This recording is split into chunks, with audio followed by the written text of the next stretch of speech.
Salut, bienvenue à cette deuxième partie consacrée aux fonctions de recherche et de référence. Dans cette partie, nous allons nous intéresser à la fonction index et la fonction équilibre.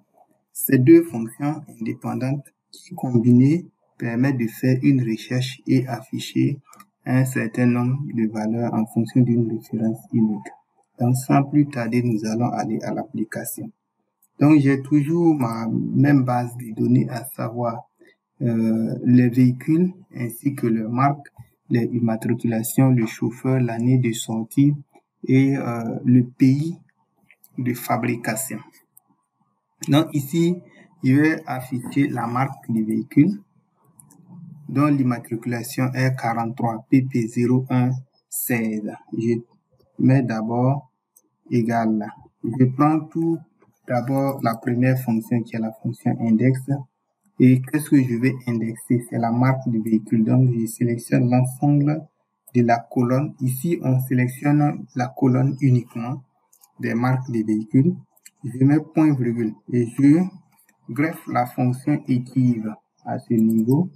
Et dans la fonction équive, on me demande quelle valeur je vais rechercher. Je vais rechercher l'immatriculation qui se trouve dans cette cellule. Je mets point virgule, on dit tableau de recherche. Donc, tableau de recherche, ça veut dire la colonne des immatriculations. Donc, je sélectionne encore la colonne des immatriculations. Et ici, quelle est la référence que je veux? Je veux qu'on m'affiche un résultat inférieur, dit qu'un résultat approximatif ou un résultat exact. Je prends un résultat exact. Et là, ce n'est pas faux comme dans recherche vide, mais plutôt 0. Et comme j'ai ouvert deux parenthèses parce que j'ai utilisé deux fonctions, je ferme deux fois mes parenthèses. Je tape sur Entrée. On me dit que le véhicule immatriculé 43 PP0116 est une Golf. Voilà. Donc, je vais faire autant pour le chauffeur. Index.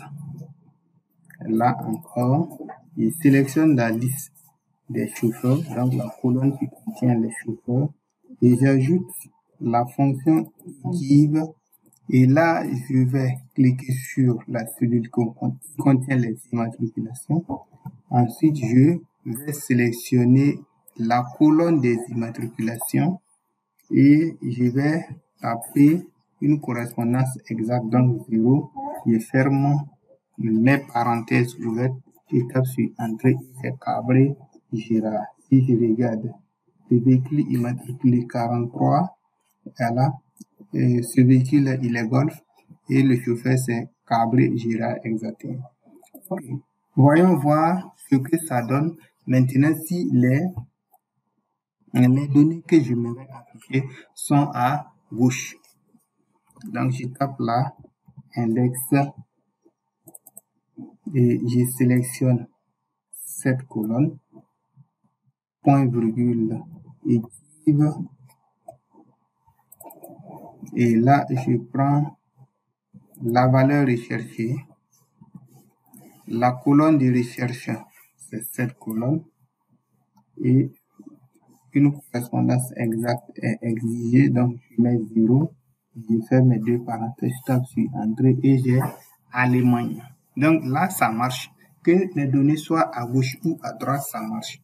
Selon moi, en tout cas. Si toutefois j'ai des données à utiliser, je pourrais peut-être utiliser la fonction bdelire au lieu de la fonction index équive parce que la fonction index équive demande quand même quelques compréhensions parce que vous utilisez deux fonctions. Donc, il faut avoir quand même quelques notions solides sur ces deux fonctions pour pouvoir faire une combinaison parfaite. Alors que la fonction bdelire, elle est vraiment très simple à utiliser. Voilà. Maintenant, la fonction recherche horizontale ou recherche verticale admet vraiment une limite vu qu'elle ne peut pas afficher des informations situées à gauche de notre base et de notre référence unique. Donc, voilà de façon parcourir quelques fonctions usuelles, quelques fonctions les plus utilisées dans la gamme des fonctions de recherche. Merci d'avoir suivi et à très bientôt pour de nouvelles séances de formation.